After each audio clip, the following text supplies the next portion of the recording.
आज हामीले फेरि यो वर्तमान समयमा परमात्मा जुन धरतीमा आउनु भएर यो रहस्य खोलिराख्नु भएको छ र परमात्माको यादबाट परमात्माको ज्ञानबाट आत्मालाई हामीले सफा गर्दै जान्छौँ। यो मनमा शान्ति कायम हुँदै जान्छ, खुसी कायम हुँदै जान्छ। अर्को विकल्प केही पनि छैन। हामीले शान्तिको लागि, खुसीको लागि भौतिक साधनलाई जम्मा गर्ने प्रयास गरिरहेका हुन्छौँ, तर जसले जम्मा गर्नुभएको छ उहाँले त सायद त्यो त्याग गर्दै जानुभएको छ, दान गर्दै जानुभएको छ, कम गर्दै जानुभएको छ। यसबाट हामीले बुझ्छौँ कि त्यो साधन भनेको हाम्रो शरीरको लागि हो, सुखको लागि हो, तर शान्तिको लागि हामीलाई ईश्वरीय ज्ञानको आवश्यकता पर्छ। र आज हामीले यिनै रहस्यहरू हाम्रो विशिष्ट महानुभावहरूबाट ग्रहण गर्नेछौँ र हाम्रो यस महत्त्वपूर्ण कार्यक्रममा, यस्तो विशेष कार्यक्रममा आफ्नो महत्त्वपूर्ण समय दिएर हामीलाई हौसला प्रदान गर्नुहुने यस कार्यक्रमका प्रमुख अतिथि प्रदेश सभाका माननीय सांसद कृष्ण खनालज्यूलाई हामी सबैको तर्फबाट हार्दिक स्वागत अभिवादन गर्न चाहन्छौँ। यसै गरी हामीलाई यस्तो सुन्दर कार्यक्रमको आयोजना गरेर यो ईश्वरीय ज्ञानबाट लाभान्वित गराउनको लागि महत्त्वपूर्ण भूमिका निभाउनुहुने यस कार्यक्रमका सभाध्यक्ष आदरणीय ममतामयी शर्मिला दिदीज्यूलाई पनि हामी सबैको तर्फबाट हार्दिक स्वागत गर्न चाहन्छु। यसै गरी मधुबनबाट, माउन्ट आबुबाट हाम्रो बिचमा 3 जना विशेष हस्तीहरू पाल्नु भएको छ, जसले हामीलाई धेरै व्यावहारिक र आध्यात्मिक रहस्यहरूले सिन्चित गर्नुहुनेछ। हाम्रो बिचमा प्रोफेसर गिरीश भाइज्यू आउनुभएको छ, उहाँलाई पनि हामी सबैको तर्फबाट हार्दिक स्वागत गर्न चाहन्छु। यसै गरी वीरेन्द्र भाइजी जो नेपालबाट माउन्ट आबु हेडक्वार्टरमा समर्पित भएर आफ्नो महत्त्वपूर्ण योगदान दिइराख्नु भएको छ, उहाँलाई पनि हामी हार्दिक स्वागत गर्दछौँ। र डिएसपी साहब हाम्रो कार्यक्रमलाई महत्त्व दिएर पाल्नु भएको छ, म उहाँलाई पनि हार्दिक स्वागत गर्न चाहन्छु।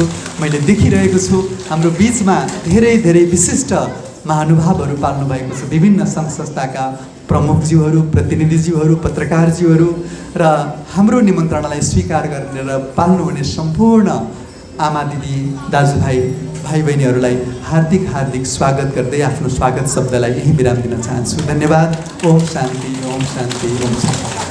आजको यस 89औं महाशिवरात्रिको पावन उपलक्ष्यमा आयोजित वर्तमान समयमा महाशिवरात्रिको अद्वितीय महत्त्वमा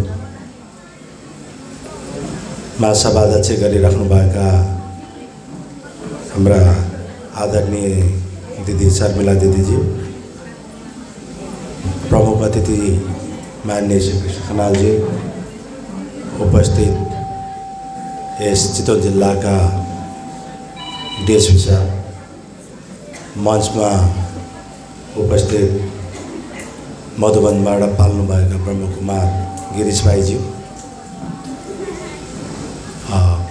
ब्रह्मकुमार वीरेन्द्र भाइजी, मञ्चमा आसीन हाम्रा सबैका आदरणीय ब्रह्मकुमार अर्जुन भाइजी र ब्रह्मकुमार दीपक भाइजी र सम्पूर्ण उपस्थित माताजी, बुवाहरू, भाइजी, बहनजीहरू र सम्पूर्ण अतिथिगणहरूमा फेरि यो आजको पावन अवसरमा म ओम शान्ति टोक्राउन चाहन्छु। आज महाशिवरात्रिको पावन अवसरमा आज बिहान पनि हामी नारायणगढको ओम शान्ति आश्रममा एउटा कार्यक्रम थियो। त्यहाँ लगत्तै त्यहाँ सिद्धिएपछि आजको यस कार्यक्रममा सरिक हुनको लागि अर्जुन भाइसँग कुरा गरेर मैले यो मौका पाएँ। त्यसको लागि म अर्जुन भाइजी र सम्पूर्ण आश्रम परिवार तथा बाबामा सहर्ष धन्यवाद ज्ञापन गर्न चाहन्छु।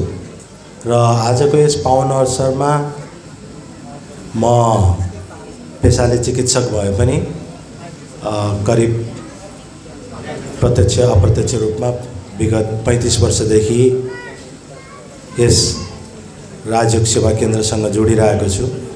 मेरो बुवा आमा स्थापनाकालदेखि नै ब्रह्मकुमारी राजयोग सेवा केन्द्रमा आबद्ध हुनुहुन्थ्यो र त्यसैको स्वरूप म पनि 10 वर्षको उमेरदेखि नै यसमा थिएँ।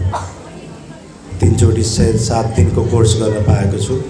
गत 2 महिना अगाडि 3 महिना अगाडि ग्लोबल समिट भएको थियो मधुबनमा। त्यहाँ गएर फेरि प्रत्यक्ष बाबासँगको अनुभव गर्न पाएँ र आजको यस दिनमा म अब महाशिवरात्रिको धेरै कुरा नगरिकन आज मेरो सानो अनुभव मात्र सुनाउन गइरहेको छु।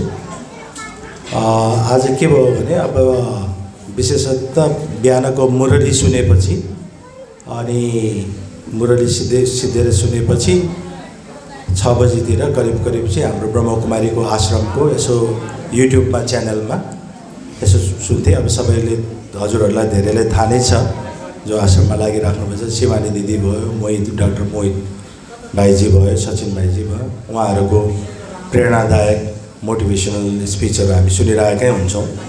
र त्यसै क्रममा 3 दिन अगाडि मैले त्यही सर्च गर्ने क्रममा अकस्मात एउटा भाइजीको त्यहाँ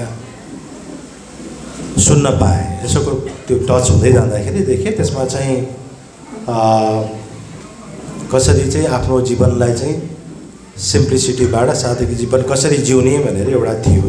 अनि अब यस्तो त सयौँ भाइजीहरू हुनुहुन्छ हाम्रो यो ब्रह्मकुमारी उसमा लागिराख्नु भएका मोटिभेसनल स्पिच दिनुहुने र ठिकै होला भनेर त्यो मैले सुनाएर स्पिकरमा राखेर आफ्नो नीति काम गरिरहेको थिएँ।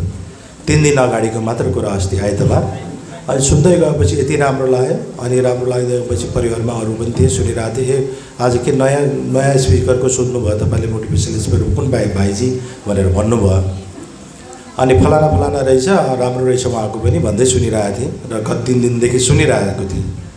अनि फेरि म चाहिँ अरू दिनमा नसके पनि आइतबार र बिहिबारको दिनमा चाहिँ त्यो नारायणगढको आश्रममा लगातार रूपमा जाने नै गरेका हुन्छु। र यो गत 3 हप्तादेखि चाहिँ अलिकति आफूलाई रुगाखोकी लागेको हुनाले जान पाइरहेको थिएन। तर यो अब महाशिवरात्रिको यो पावन अवसरमा त आश्रममा चाहिँ आफ्नो पहिला चाहिँ टेक्नै पऱ्यो फिजिकल्ली भन्ने अलि मेन्टल्ली प्रिपेयर थिएँ। र हिजो अर्जुन भाइजीले भन्नुभयो र आज म बिहानदेखि जानको लागि एकदमै उत्सुक थिएँ र एकदम साहस जुटाएर बिहान अब रुगाखोकी जेला पनि जान्छु भनेर गएको थिएँ। गएँ आश्रममा बसेँ। अनि बसेपछि एकछिन अनि मनमा थियो अनि लक्ष्मी दिदीसँग अर्जुन भाइसँग कुरा गर्नु पऱ्यो।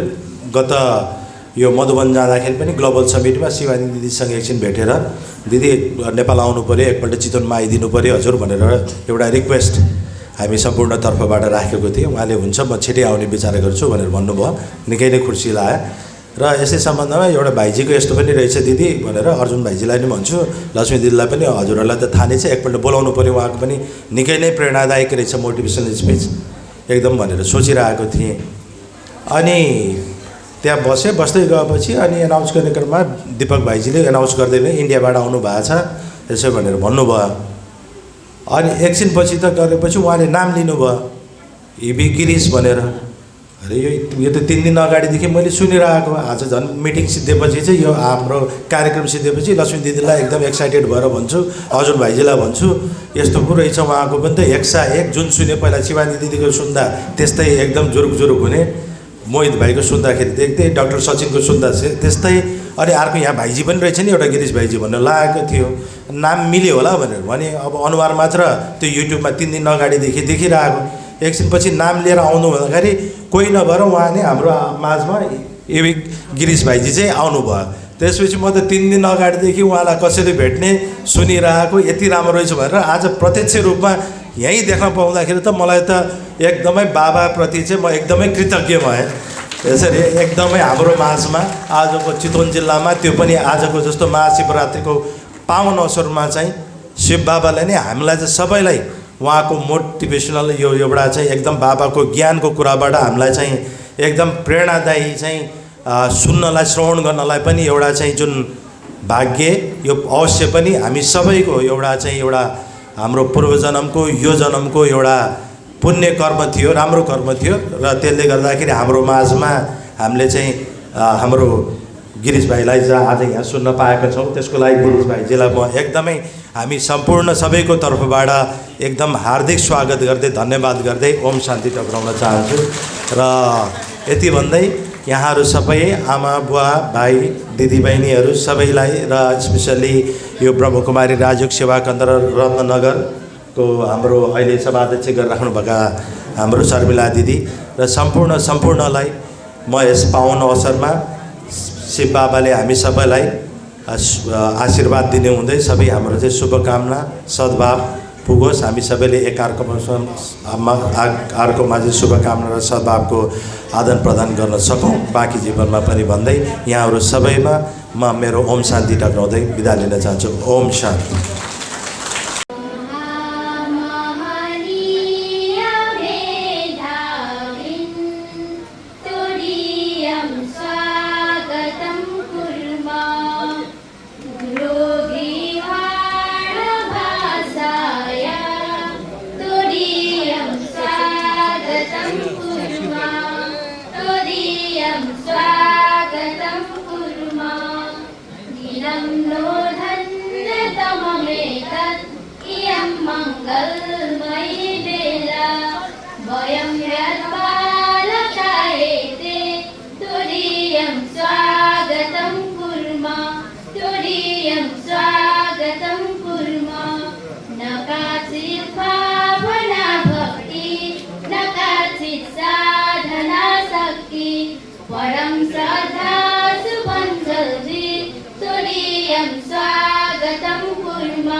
को समीपमा ल्याउन सफल हुनुहुने मधुबनबाट पाल्नुहुने आज यस कार्यक्रमका विशिष्ट अतिथि मोटिवेशनल स्पीकर गिरीश भाई जी का हम कल ध्वनि से स्वागत करते हैं। भाई जी का आवाज़ सुनकर सब में बाबा का वरदान भी हम ले रहे हैं।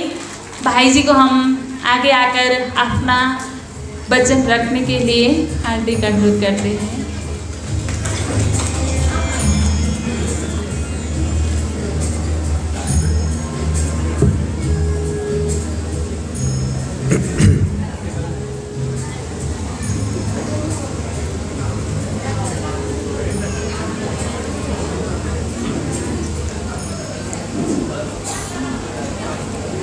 ओम शांति।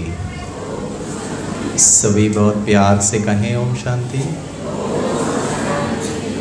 ये प्यार है आप लोगों का, इतना ठंडा ठंडा प्यार। एक मिनट, बहुत प्यार से कहिए ओम शांति। मतलब आज ज़माना ऐसा हो गया प्यार भी मांग के लेना पड़ रहा है। थोड़ा मुस्कुरा कर कहिए ओम शांति। उमंग उत्साह और जोश से कहिए ओम शांति। बहुत अच्छा। नमस्ते। हाथ कौन जोड़ेगा? घर वाले हाथ जोड़ के कहिए नमस्ते। बहुत अच्छा। आदरणीय मंच और आदरणीय सभा, एक छोटा सा निवेदन है। करूँ निवेदन? हम सब अभी ये बच्चों का डांस देख रहे थे, गीत सुन रहे थे, उसमें हम सब लय हो गए थे, हम सब भूल गए थे घर की चिंता। हमको तो गर्मी भी नहीं लग रही थी। वो इतना सुंदर डांस, उससे भक्ति की भावना, ईश्वर के प्रति भावना। और हमारे जो शंकर जी डांस कर रहे थे ना, तो मैंने उनको कहा आशीर्वाद दीजिए। शंकर जी साक्षात थे हमारे सामने, भले वो छोटी बच्ची थी, लेकिन हम सब बहुत एकाग्र हो गए थे। आज के इस महाशिवरात्रि के पुण्य पावन अवसर पर, शिवरात्रि कहें, शुभ रात्रि कहें या मंगल रात्रि कहें, और ऐसे समय पर पशुपतिनाथ शिव भोला बाबा, जिसको हम भोला भंडारी कहते हैं, और ब्रह्मा कुमारी इसमें तो हम उनको बहुत प्यार से शिव बाबा कहते हैं, मेरा बाबा कहते हैं, प्यारा बाबा कहते हैं, वो नज़दीक का संबंध। तो मैं आपसे एक चीज़ चाहूँगा आज शिवरात्रि के इस उपलक्ष्य में, देखते हैं हम कर पाते हैं या नहीं। अगले 3 मिनट, ठीक है? हाँ, माताएं ध्यान से सुने, जो जहाँ पर हैं वहीं पे रहें, बैठे हैं बैठे रहें, खड़े हैं खड़े रहिए, बातें ना करें। जितना डांस के समय हम एकाग्रचित्त थे, ऐसे ही अगले 3 मिनट बिना नृत्य बिना संगीत हमारा मन शिवमय हो जाए। आप देखें शिवलिंग को, ज्योति को, प्रकाश को, और उसके साथ अपना बहुत अच्छा संबंध जोड़े। कर सकते हैं? और आज के वर्तमान समय, आज का जो विषय है वर्तमान समय में महाशिवरात्रि का आध्यात्मिक महत्व। और आज मैं आपको कुछ चंद शब्दों में इस महत्व को बताऊंगा कि भगवान हमसे क्या चाहते हैं और हम कर क्या रहे हैं। ठीक है? 2 मिनट हिलना नहीं, शरीर भी सद जाए, मन भी सद जाए, मन और बुद्धि भी एकाग्र हो जाए। इसकी बहुत आवश्यकता है समाज में। ठीक है? 1 2, भाइयों और बहनों से अनुरोध है, जो भी भाई चल रहे हैं, बाबा के बच्चे, हेलो भाई साहब, हाँ भाई साहब, बस 2 मिनट आप भी बैठ जाएं। ऐसा लगना चाहिए जैसे यहाँ कोई नहीं बैठा, खाली है घर, और मन बहुत सुख और शांति को अनुभव करे। 1 2 3 स्टार्ट। एकदम शांत,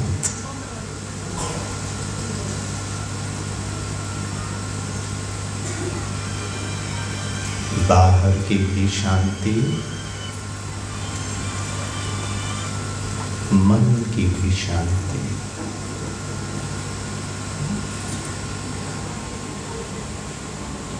बहुत अच्छा लग रहा है मुझे।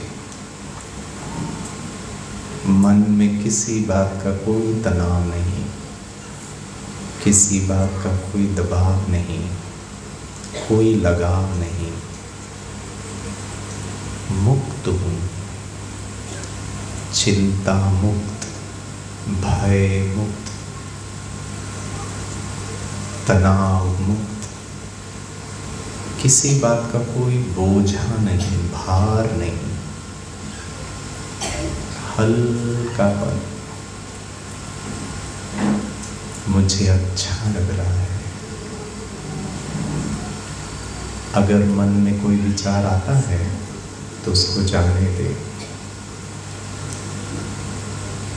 महसूस करें कि मैं जो हूँ, जैसा हूँ, बहुत अच्छा हूँ, शक्तिशाली हूँ, प्रेम स्वरूप हूँ।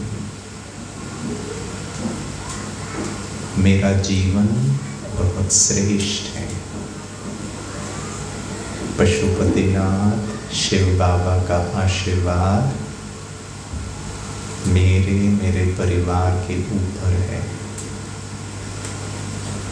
शिव अर्थात ज्योति, मेरे अंदर भी प्रकाश। कोई भी समस्या आए, अंधकार आए, इस प्रकाश से मुझे सब कुछ स्पष्ट दिखता है। क्या करना है, क्या नहीं करना है, क्या बोलना है, क्या नहीं बोलना है, क्या सोचना है, क्या नहीं सोचना। मेरा मुझ पर संपूर्ण नियंत्रण है। शिव भोलानाथ बाबा का दिल से धन्यवाद। महसूस करें शिव बाबा आपको बहुत शक्ति, बहुत गुण, वरदान के रूप में दे रहे हैं। और आज शिवरात्रि के इस पावन पर्व पर भगवान आपको कह रहे हैं, बच्चे सफल भव, सुखी भव, शक्तिशाली भव, निर्विघ्न भव, निरोगी भव, समृद्ध भव। महसूस करें दोस्तों, जैसे पाना था सो पा लिया। वो सब शक्तियाँ मेरे पास है, मेरे अंदर है। वर्तमान समय में जो भी समस्याएं आए उसे मैं सामना करने के लिए मेरे पास शक्ति है। बहुत प्यार से कहें ओम शांति। अपने दोनों हाथ को अच्छी तरह रब करें, पूरे चेहरे में लगाएं, माथे में, आंखों में, गाल में, मुख में। बहुत अच्छा। फेयर एंड लवली सबने लगा लिया? ऐसे ही लगाते हैं ना फेयर एंड लवली। माताएं तो बड़ी खुश होती हैं। ठीक है, एक छोटा सा निवेदन है, हर दिन फेयर एंड लवली लगाते हैं लेकिन सदा लवली रहते नहीं है। मुंह धोते ही साथ क्रीम भी निकल जाता है और जीवन से भी लवलीनेस निकल जाता है। भगवान हमको कुछ शिक्षाएं देते हैं और उन शिक्षाओं के आधार से अगर हम जीवन जिए तो हमारा जीवन निर्विघ्न जीवन हो जाएगा। अगर मैं आपसे पूछूं, आप लोगों को टेंशन होता है क्या? टेंशन होता है, तनाव होता है, हाँ या ना? अच्छा, जिनको होता है हाथ ऊपर उठाइए।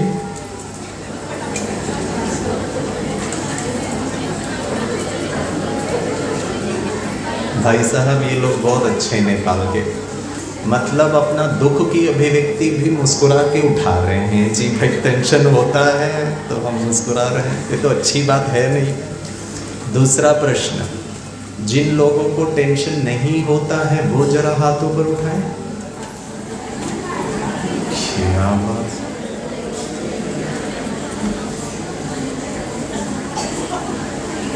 बाकी सब लोग पता है क्या कर रहे हैं? मैंने देखा है जब मैं ये दूसरा प्रश्न पूछता हूँ ना, जिनको टेंशन नहीं होता वो हाथ ऊपर उठाओ। कुछ लोग तो हाथ ऊपर उठाते हैं, बाकी लोग है ना आजू बाजू देखते कौन है कौन है, ये कैसे बच गया। ठीक है ना, ये कैसे बच गई, हमारी तो जान जा रही है और इनको टेंशन ही नहीं होता। एक बार मैंने पूछा ये दूसरा कैटेगरी जिनको टेंशन नहीं होता कैसे नहीं होता है, तो एक भाई साहब बाजू में बैठे थे जिन्होंने हाथ ऊपर उठाया, उनके बाजू में बैठे थे, उन्होंने जवाब दिया। उन्होंने पता है क्या जवाब दिया? जिन्होंने हाथ ऊपर उठाया था ना उनके लिए कहा, गिरीश भाई ये जो जिन्होंने हाथ ऊपर उठाया ना कि इनको टेंशन नहीं होता है, ये टेंशन लेते नहीं है। आपको कैसे पता चला? माताएं जवाब दे रही है, देते हैं। इसको कम करिए, वॉल्यूम को कम करिए दीदी। आप लोग टेंशन लेते हैं कि देते हैं?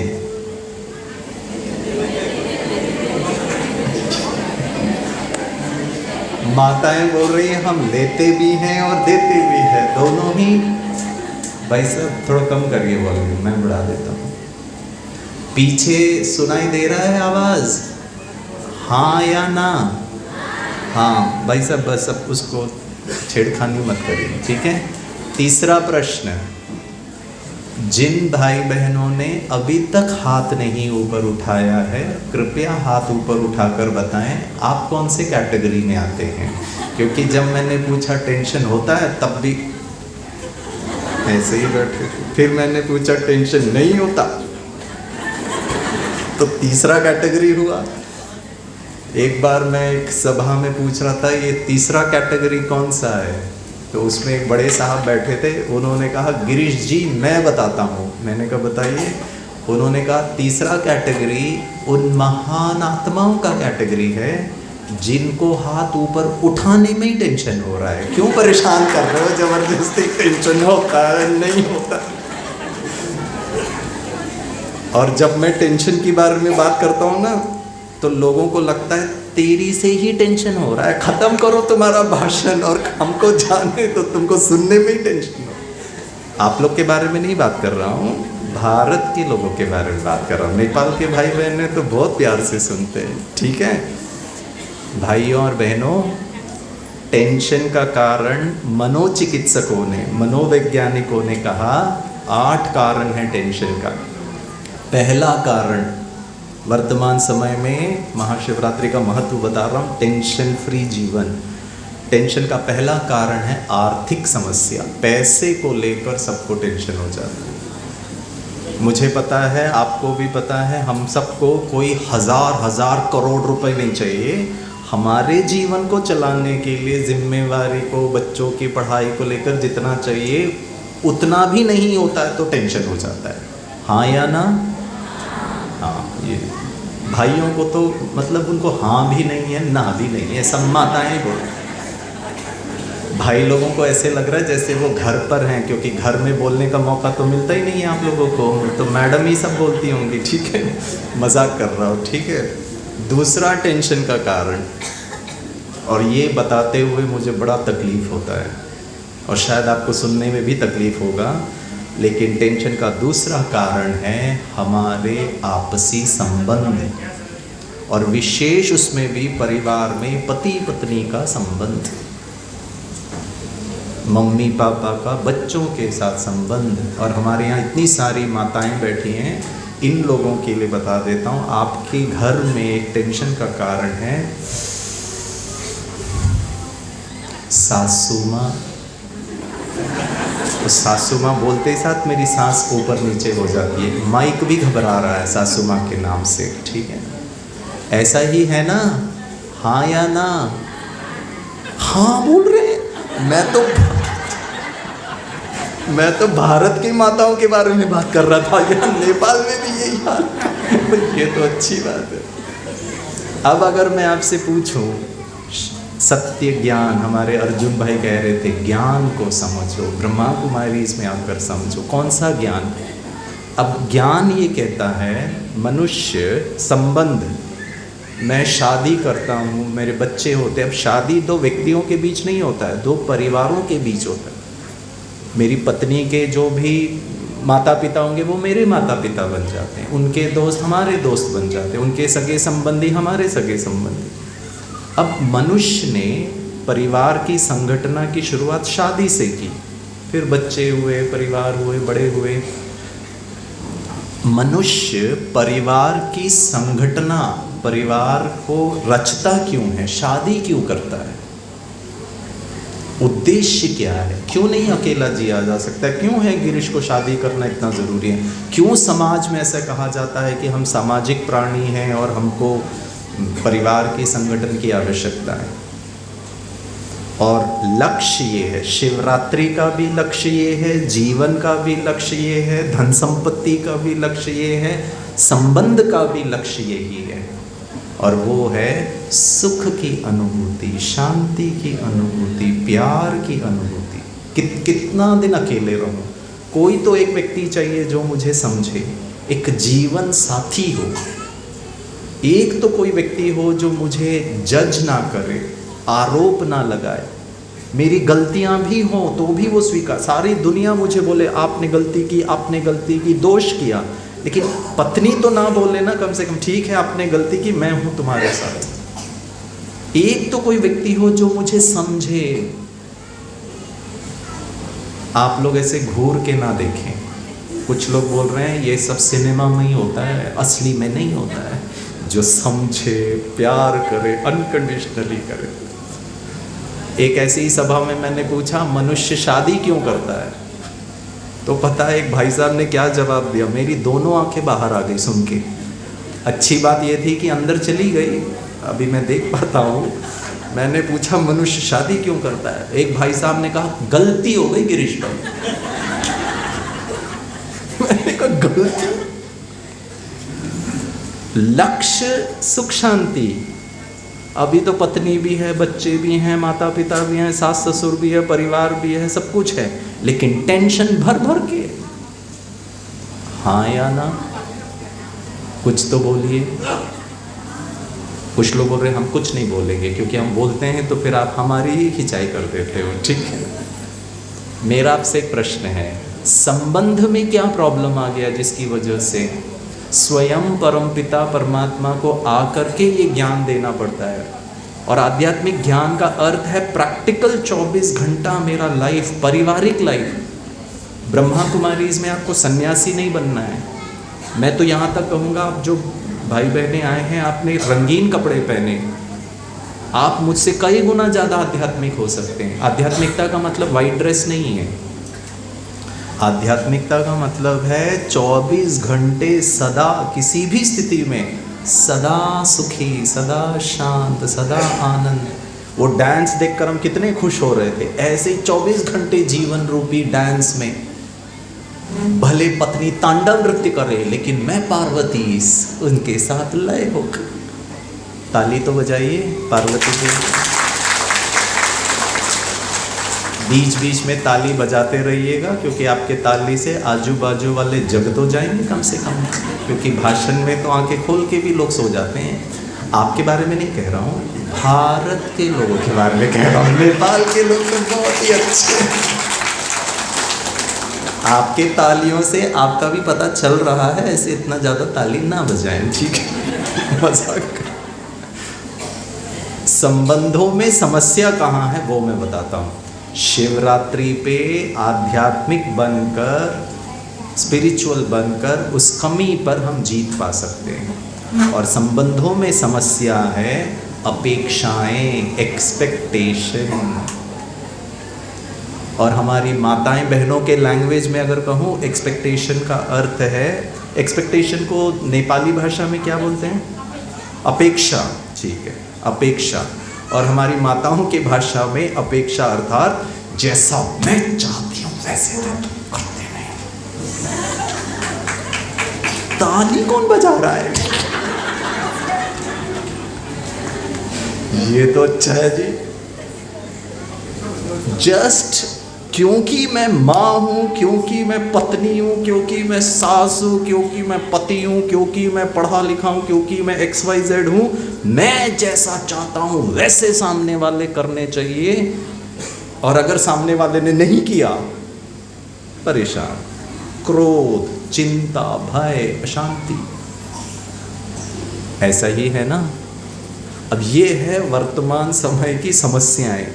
इसका समाधान के लिए हमें एक शक्ति धारण करनी पड़ेगी, और वो शक्ति ये है कि संबंधों में मधुरता। कोई दो व्यक्ति का संबंध, भाइयों का, पति पत्नी का, माता पिता बच्चे का, सास का बहू का, किसी भी दो लोगों के बीच का संबंध के सुख का आधार है देना, ना कि लेना, ना कि चाहिए बल्कि देना है। लेकिन समस्या है, देने के लिए होना चाहिए। हमको प्यार चाहिए, हमको सम्मान चाहिए, हमको अंडरस्टैंडिंग चाहिए। क्यों मुझे चाहिए? क्योंकि मेरे में कमी है, और अगर सामने वाले ने नहीं दिया तो मैं दुखी हो रहा हूँ, और मुझे लगता है मेरे को अधिकार है क्योंकि मैंने शादी की है, क्योंकि आप माता पिता हो, आपको देना ही चाहिए। और अगर आप नहीं दे पाए किसी कारणवश तो मैं परेशान हूँ। संबंधों का आधार है देवी देवताएं। हिंदू धर्म में आज तो महाशिवरात्रि का पर्व है। जहाँ जहाँ विश्व में कोई हिंदू धर्म को मानने वाले होंगे, वो सब शिवलिंग को जा कर के भगवान समझ करके पूजा करते हैं। देवी देवताएं, 33 करोड़ देवी देवताओं का गायन है। और वो देवी देवताओं का हाथ कैसे है? सदा देने वाले। लेवता नहीं है, देवता हैं। तो हम मर्यादा पुरुषोत्तम श्री राम की पूजा करते हैं, गणेश जी की पूजा करते हैं, माँ दुर्गा की पूजा करते हैं, सरस्वती, शिव जी। प्रश्न, उनके जैसा भी तो थोड़ा सा बन जाए। आज महाशिवरात्रि पर थोड़ा सा देवी देवता जैसे बने, कोशिश करें बनने का, हाँ या ना? बहुत अच्छा, ठीक है। दोनों हाथ की उंगलियां ऐसे करिए, सब लोग करें, बहुत अच्छा। ओठों के किनारे रखें, बहुत अच्छा। ऊपर की ओर धक्का लगाएं, दांत दिखना चाहिए पूरा। और भारत में पुराने ज़माने में एक एडवर्टीजमेंट आता था, राजू तुम्हारे दांत तो मोतियों जैसे चमक रहे हैं, ठीक है। सब मुस्कुरा रहे हैं, हाँ। मुस्कुराता हुआ चेहरा रखकर हाथ नीचे करें। एक बार मैं ऐसे ही क्लास करा रहा था, एक भाई ऐसे ही बैठे थे। मैंने कहा सर जी उंगली नीचे करिए। उन्होंने कहा नहीं करूँगा। मैंने कहा आपको समस्या क्या है? उन्होंने कहा गिरीश जी हाथ नीचे करता हूँ तो चेहरा भी नीचे आ रहा है। मैंने कहा फिर भगवान ही भला करे आपका, आपको मुस्कुराने के लिए भी जैक का इस्तेमाल करना पड़ रहा है, तो मानव जीवन बड़ी दयनीय अवस्था में। सभी मुस्कुरा रहे हैं? हाँ, मुस्कुराते हुए आजू बाजू वाले भाई या बहन जो भी बैठे उनको देखिए ज़रा, आजू बाजू वाले को देखिए मुस्कुराते हुए। अभी तो आपको मुस्कुराने में तकलीफ नहीं हो रही है। एक बार एक सभा में सब पति पत्नी आजू बाजू बैठे थे, उन्होंने कहा अब नहीं मुस्कुरा सकते गिरीश भाई, इनको देखकर टेंशन आता है। ठीक है ना, बोल रहे इनको देख के मुस्कुरा। चलो सब मुस्कुरा रहे हैं। बस एक छोटा सा निवेदन है, कल दोपहर के 2:15 बजे तक, अभी 1:15 बज रहा है, 2:15 बजे तक 24 घंटे कॉन्शियसली, डिलिबरेटली, पर्पसफुली, ज्ञान और बोध से सदा मुस्कुराते रहना।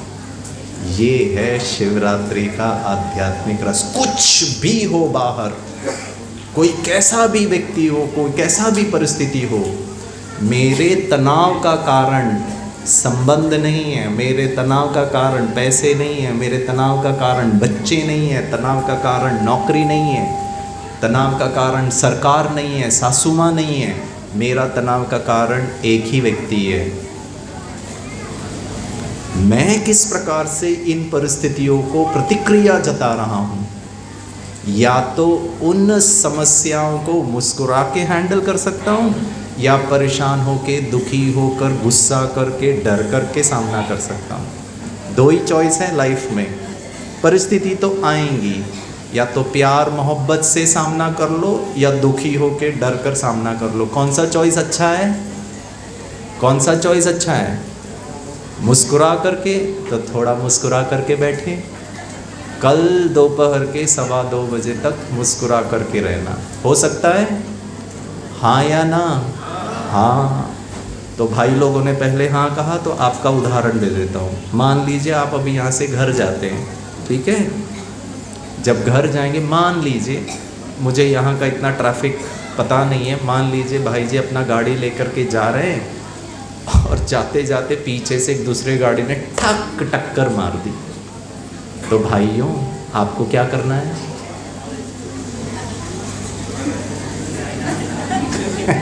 आप ही ने कहा कल दोपहर के 2:15 बजे तक मुस्कुराएंगे। मुस्कुराना और धीरे से गाड़ी से उतरकर पीछे वाले ड्राइवर के पास जाना। वो घबरा करके बैठा होगा क्योंकि उसने आपका गाड़ी का नुकसान पहुंचा दिया। अब आपके मुख से कौन से महावाक्य निकलेंगे पता नहीं, तो वो इंतज़ार कर रहा है क्या होगा। तो वो धीरे से अपने गाड़ी का विंडो पे नीचे करेगा। आपको 3 महावाक्य उच्चारण करने। पहला, मुस्कुराते हुए उसको कहना भैया चोट तो नहीं लगी। वो आपको ऐसे देखेगा जैसे आप धरतीवासी ही नहीं हो। नेपाल तो बहुत दूर की बात है, कोई दूसरे ग्रह से टपके हुए हो। मैंने आपके गाड़ी का नुकसान पहुंचाया और आप मुस्कुरा रहे हो। दूसरा, वो बोलेगा नहीं नहीं सब ठीक है। दूसरा महावाक्य मुस्कुरा के उसको कहना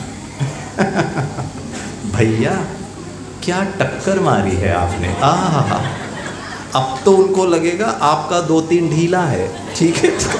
आप तो सेंसिबल व्यक्ति नहीं हो। अरे मैंने टक्कर मारी और आप पूछ रहे हो आहा। और तीसरा और अंतिम महावाक्य उसको मुस्कुरा, ये कहने से आपको बड़ी शांति की अनुभूति होगी। बड़ा आपका ईगो, अहम को शांति का जल प्राप्त होगा। तीसरा, क्योंकि आप राइट हैं, वो गलत है, उसने गलती किया है, तो उसको नुकसान का भरपाई करना आपका अधिकार है। तीसरा महावाक्य मुस्कुरा के उसको कहना भैया तुझे मैं नहीं छोड़ूंगा। यही है ना अल्टीमेट ब्रह्मास्त्र। यही बोलते हैं ना, यही बोलिए। शिवरात्रि का आध्यात्मिक रहस्य है, वही घर में रहिए, वही सासू माँ के साथ रहिए, वही बच्चे, वही समय, लेकिन आप अच्छे, आप सदा शांति, आप सदा मुस्कुराहट, आपकी खुशी, आपकी शांति वो मेरा स्वतंत्र निर्णय है। आप नहीं मुझे गुस्सा दिला सकते, आप गाली दे सकते हो, आप मेरे गाड़ी का नुकसान पहुंचा सकते हो, लेकिन खुश रहना है या दुखी होना है ये मेरी मर्जी है। ये स्व परिवर्तन, ये आध्यात्मिक शक्ति, आज इसकी बड़ी कमी है। हम पढ़े लिखे तो हो गए हैं, हम जानकारी तो लॉ और नियम कानून का रखते हैं, लेकिन एक कानून का ध्यान नहीं रखते हैं कि क्या मेरी खुशी और शांति मेरी मर्जी से हो सकती है। उसको कहना कोर्ट केस करूँगा, FIR दर्ज कराऊंगा, मरते दम तक सुप्रीम कोर्ट तक जाऊंगा, लेकिन पूरा पैसा वसूल करूंगा। इसका फ़ायदा बताऊं, उस व्यक्ति ने आपके गाड़ी का 5,000 रुपये का नुकसान पहुंचाया और उसको गलती भोगनी पड़ेगी, लेकिन गुस्सा करके, परेशान होकर, दुखी होकर मेरा BP का नुकसान पहुंचा रहा हूँ, मेरे हार्ट अटैक का नुकसान पहुंचा रहा हूँ, मेरे शरीर में कैंसर हो जाएगा। अब मैं आपसे पूछता हूँ, उसने तो आपका गाड़ी का नुकसान पहुंचाया, cancer, heart attack, diabetes, blood pressure का नुकसान कौन पहुंचा रहा है? जोर से बोलिए। मैं को नेपाली भाषा में क्या कहते हैं? हाँ, स्वयं तो संस्कृत शब्द हो गया। आमई, आप जोर से बोलना, घर तक आवाज़ जाना चाहिए। मेरे जीवन में मेरा टेंशन का कारण, भाई साहब आप ही सभी के टेंशन का कारण, आप अपना बोलिए। ये तो बोले सब लोग जोर से कहना, ठीक है ना? ठीक लग रहा है ना? हाँ। मेरे जीवन में मेरा दुख का कारण, ये माताएं उल्टा बोल रही है, मेरे जीवन में मेरा दुख का कारण। अरे वो नहीं बोलिए, लास्ट वाला शब्द बोलिए, ठीक है?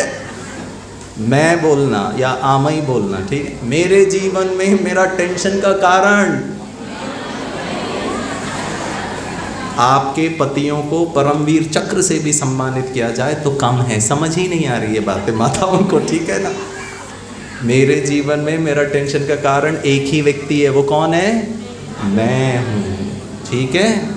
पक्का जोर से बोलिए, मैं। हाँ, काश आपके घर वाले सुन पाते।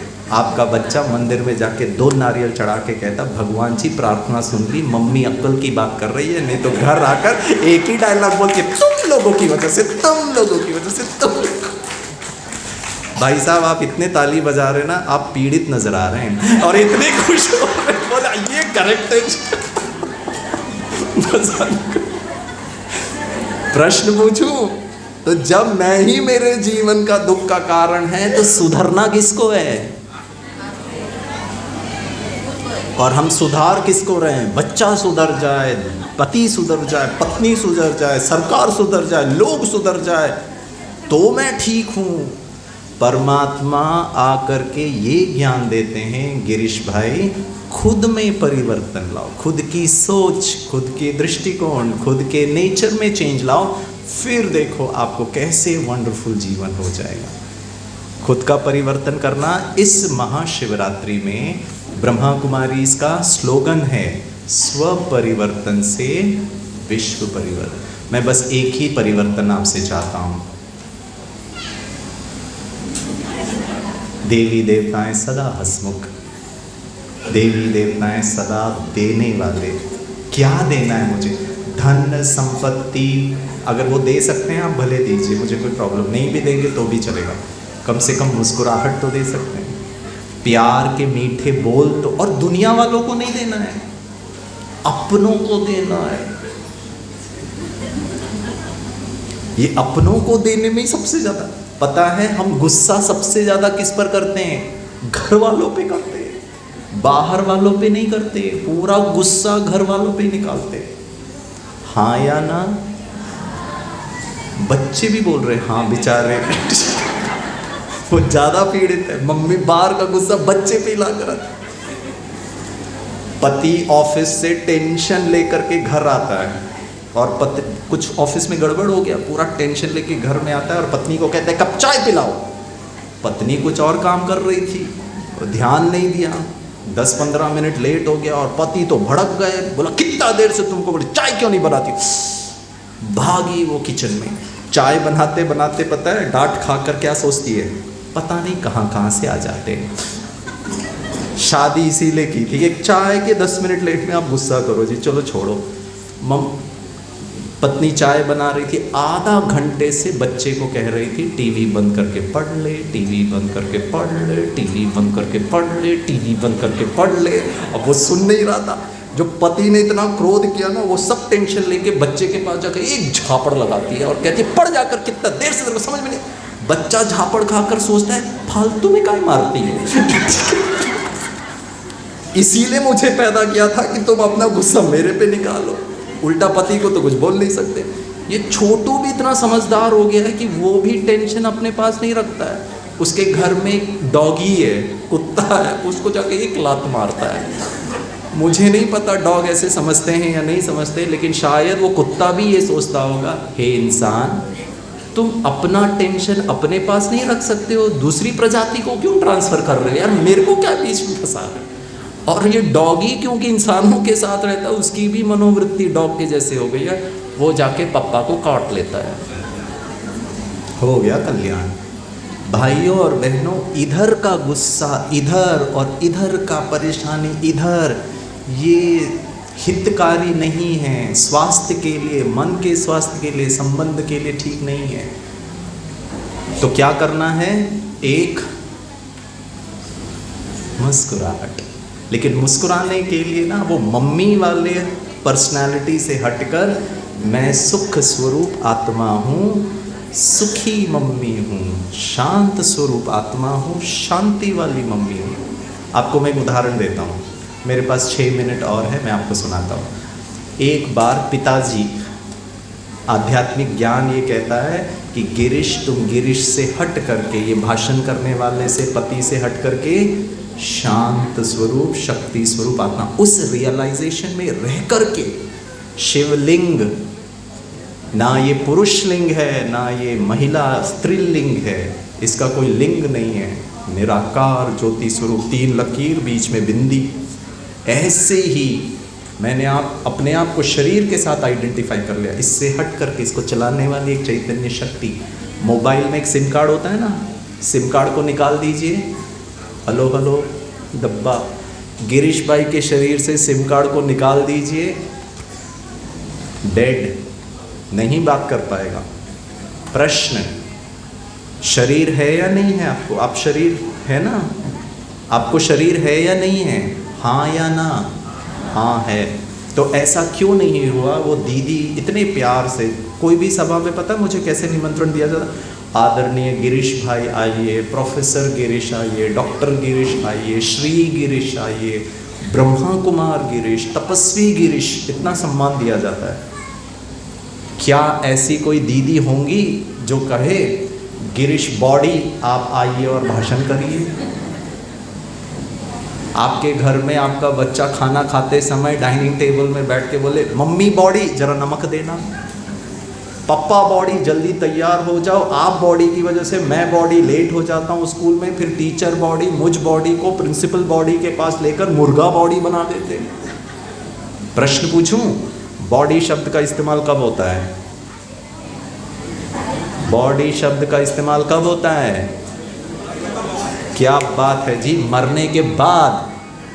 जब तक जीवित हैं तो आदरणीय गिरीश, सम्माननीय गिरीश, गिरीश भाई, बीके गिरीश, डॉक्टर, कौन है ये? नाक, वो तो डेड बॉडी में भी नाक होगा। ये 5 फुट चेंज का शरीर, वो तो डेड बॉडी में भी है। वहां पर dead body, dead body, dead body, Girish तो गया, लेकिन अभी गिरीश भाई है। कौन है ये गिरीश? जो ये शक्ति, जो सिम कार्ड है ना, वो है तो बोल पा रहा है, देख पा रहा है, हाथ हिला पा रहा है, मुस्कुरा रहा है, मस्ती कर रहा है, आपके साथ इतनी अच्छी अच्छी बातें कर रहा है। गिरीश आत्मा निकली, उसको कहते हैं आत्मा, सोल, रूह। बस एक लास्ट उदाहरण देता हूँ क्रोध के ऊपर। पिता ऑफिस से घर आता है रात के 10 बजे, लेट हो गया, थक गया, और जैसे ही दरवाज़ा खटखटा के अंदर आता है, उसका छोटा बच्चा 5 साल का, वो इंतज़ार कर रहा है सारा दिन पापा के साथ खेलने के लिए, और जैसे ही पापा को देखता है, पापा को बोलता है पापा मेरे साथ खेलो।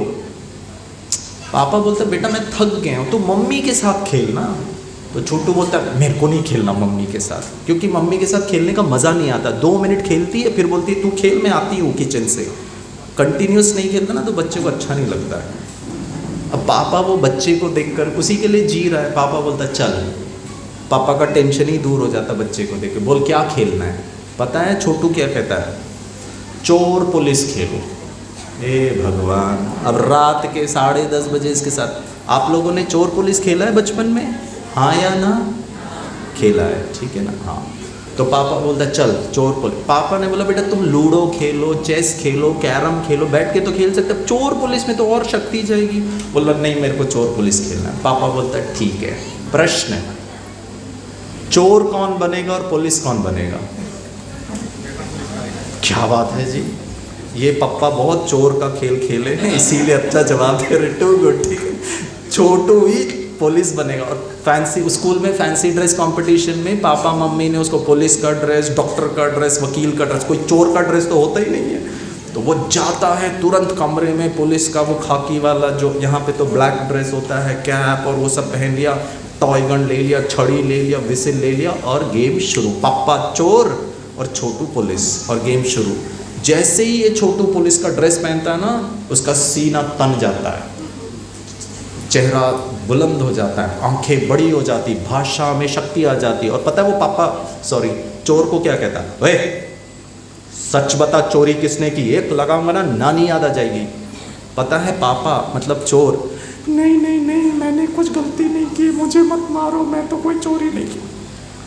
वो उतना डरे और छोटू पुलिस उतना डराए। अगर डरने डराने के सिलसिले में पप्पा अर्थात चोर ना डरे तो पता है छोटू क्या बोलेगा? मेरे को नहीं खेलना आपके साथ। अरे उसको मजा ही नहीं आ रहा है, मैं डरा रहा हूँ और आप डर ही नहीं रहे हो। आप भी बचपन में छोटे बच्चों के साथ कितने जानबूझ के डरे, कितने हारे? हाँ या ना जी। अब पप्पा और डरे क्योंकि बच्चे के लिए खेल रहा है, छोटू और डराए। डरने डराने का सिलसिला अपने क्लाइमैक्स में पहुंच जाता है और वो छोटू सच उगलवाने में पप्पा को धक्का लगाता है, चोर को, और वो धक्का गलती से एक झापड़ बन जाता है। पप्पा के गाल में एक जोर का झापड़ पड़ जाता है, सच्ची वाला झापड़। प्रश्न पूछूं, पप्पा को गुस्सा आएगा या नहीं? नहीं आएगा। कमाल है जी, क्यों नहीं आएगा गुस्सा? हाँ जी, फैंटास्टिक ड्रामा चल रहा है। महाशिवरात्रि पे निराकार परमात्मा आके कहता है अगर आपको क्रोध से मुक्त होना है, कैंसर से मुक्त होना है तो समझना पड़ेगा ये विश्व एक नाटक है, एक ड्रामा है। सब अपना अपना ड्रामा में रोल निभा रहे हैं। पप्पा को गुस्सा क्यों नहीं आया? पता है क्यों नहीं आया? किसी ने मुझे जवाब दिया क्योंकि मेरा बेटा है। अरे तो पत्नी भी तो मेरी है, वहाँ तो बहुत गुस्सा आ जाता है। पति भी तो मेरा है, वहाँ तो बड़ा गुस्सा आ जाता है। दो पत्नियां आपस में चर्चा कर रही थी। एक पत्नी दूसरे पत्नी को पता है क्या कहती है?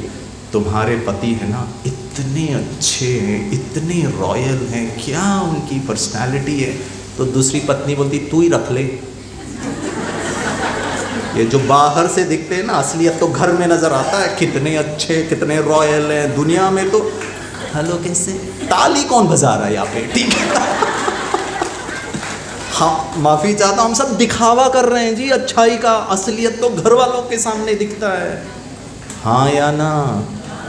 अरे अपनों के साथ, बच्चों के साथ, माता पिता के साथ, पत्नी के साथ, सासू माँ के साथ ज़्यादा अच्छा रहना है।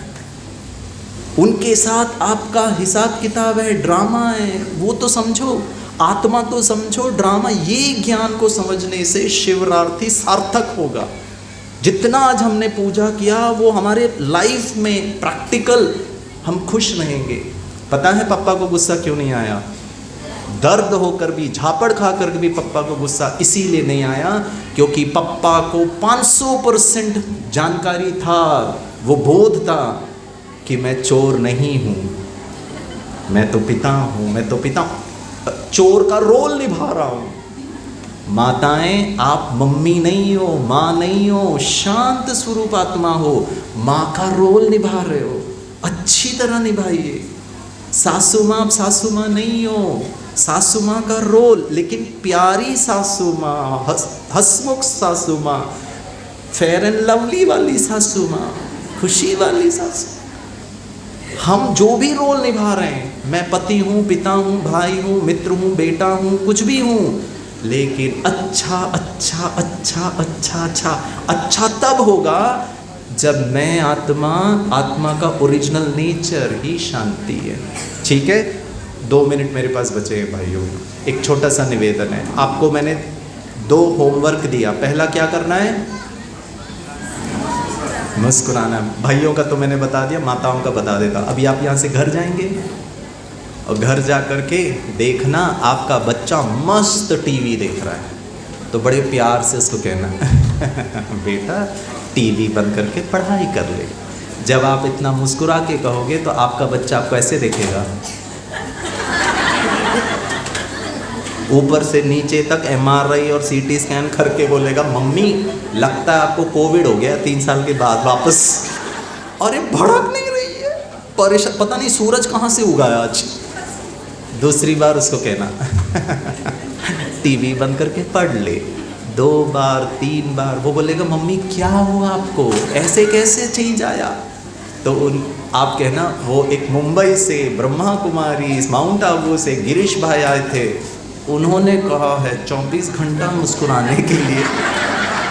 होमवर्क कर रही हो तो पता है माता है आपको आपका बच्चा क्या कहेगा, कल भी जाकर सुनना। आपके ओम शांति में जानने से फायदा बच्चे को होना है, इसीलिए तो माँ बने, इसीलिए तो शादी की कि मेरे द्वारा किसी को सुख शांति प्रेम आनंद उसका लेन देन। आज हम लोग हमारों से ज्यादा दुखी है। एग्जाम बच्चे का है, टेंशन घर में सबसे ज्यादा किसको है? आप ही लिख लो परीक्षा जाकर, अगर टेंशन इतना ले रही हो तो। अरे मेरा परीक्षा है, टेंशन आप ले रहे हो जी। बच्चे को अपनी पढ़ाई का इतना टेंशन नहीं है जितने माता पिता के टेंशन का टेंशन है। मम्मी को ये ठीक नहीं है। अच्छी मम्मी बनिए, प्यारी मम्मी बनिए, ब्यूटीफुल मम्मी, शक्तिशाली। 3 बार 4 बार आधा घंटे तक उसको बोलिए बेटा टीवी बंद करके पढ़ ले। प्रश्न पूछूं 2 घंटे तक आपका बच्चा जिद कर रहा है, वो नहीं पढ़ना चाहता है, वो टीवी देख रहा है, वो गलत कर रहा है। गलत नहीं करना चाहिए, पढ़ाई करनी चाहिए। वो गलत करने की जिद कर रहा है, लेकिन हम बड़े मुस्कुराने की अच्छी जिद नहीं कर पा रहे। हम आधा घंटे में अपनी खुशी छोड़कर फिर भी हम क्रोध में आ जाते हैं। प्रश्न पूछूं, वो बच्चा शक्तिशाली या आप शक्तिशाली? बच्चा शक्तिशाली। कितने कॉन्फिडेंटली मम्मी बोल रही है, बच्चा शक्तिशाली। शिवरात्रि सर्वशक्तिवान पप्पा बाबा मुझ आत्मा को शक्तिशाली बनाना चाहता है। सदा शांति, सदा खुशी, सदा आनंद। ठीक है, तो 2 चीज़ें करनी है, एक तो मुस्कुराना है और सबको जो भी कार्य करो खुशी से, प्यार से, आनंद। हम चाहते हैं कि बच्चे प्यार से, खुशी से पढ़ाई करें, लेकिन हम मम्मी पापा परेशान होकर बर्तन धो रहे हैं। नहीं बर्तन तो कोई नहीं, हम दुखी होकर बर्तन धो रहे हैं और चाहते हैं बच्चा खुशी से पढ़ाई करे। कभी नहीं हो सकता। अगर हम चाहते हैं बच्चे खुशी से पढ़े तो हमें भी 24 घंटे खुशी से रहना पड़ेगा। और लास्ट बात, महाशिवरात्रि पे मुझे है ना, अभी तो मैंने थोड़ा फ्रूट्स खाना कम किया है। 15 दिन पहले पिछले 3-4 वर्षों से सिर्फ फ्रूट्स ही खाता था। मुझे गन्ने का जूस बड़ा अच्छा लगता है। हमारे अर्जुन भाई जी ने कहा चलो भाई साहब गन्ने का जूस पिए थे, दीपक भाई ने, हमने कहा चलो। हम गए गन्ने वाले के पास, बोला 3 ग्लास गन्ने का जूस। उसने गन्ने के छिलके को निकाला और उसको क्रशिंग मशीन में डाल दिया। जब गन्ना क्रश होगा तो उसमें से क्या निकलेगा? जूस निकलेगा। और वो जूस का टेस्ट कैसा होता है? मीठा होता है। ठीक है, वो गन्ने वाला एक बार क्रश करके फेंक नहीं देगा, दूसरी बार, तीसरी बार, चौथी बार, लास्ट 1 बूंद जूस भी वो भी निकाल लेगा। लास्ट बूंद गन्ने का जूस मीठा होगा कि कड़वा होगा? जोर से बोलिए, मीठा ही होगा। बस आपसे निवेदन है, गन्ना मीठा इसीलिए होता है। गन्ने को मीठा हिंदू धर्म ने नहीं बनाया, गन्ने को मीठा महिलाओं ने नहीं बनाया, गन्ने को मीठा विज्ञान ने नहीं बनाया, गन्ने को मीठा कोई धर्म ने नहीं बनाया। गन्ने का मूलभूत स्वभाव है, स्वाभाविक है, उसका स्वधर्म है। मुझ आत्मा का स्वधर्म शांति है, खुशी है, प्रेम है, आनंद, शक्ति है। इसमें रहिए, इसमें रह करके हर कार्य करिए, ऑटोमेटिकली समृद्धि और सफलता मिलेगी। बस एक छोटा सा लास्ट तीसरा निवेदन है, आपके जीवन में आप गन्ना बनकर रहिए। घर जाइए माताएं, आपकी सासू माँ दरवाज़ा खोले और आप बहू को यहाँ पकड़े और यहाँ पकड़े, आ गई तो बस इतना दिन सारा दिन बाहर रहती है, खाना नहीं बनाया, और आपको गुस्सा करे और आपको निचोड़े, तो क्या निकलना चाहिए? गन्ने का जूस। आपके से गन्ने का जूस नहीं निकलना चाहिए, आपसे सुख, शांति, आनंद। लेकिन निकलता है क्रोध। गन्ना सदा मीठा होता है, मिर्ची सदा तीखी होती है, नमक सदा खारा होता है, नींबू सदा खट्टा होता है। वो अपना मूलभूत धर्म नहीं छोड़ता। हे इंसान, आपका मूल धर्म क्या है? मिनट मिनट में हम शांति, खुशी, कभी डर, कभी चिंता। मेरा ओरिजिनल नेचर, वो परमात्मा आत्मा का स्वधर्म बताता है। मेडिटेशन में उस स्वधर्म में टिकिए, अपने आप से बातें करिए।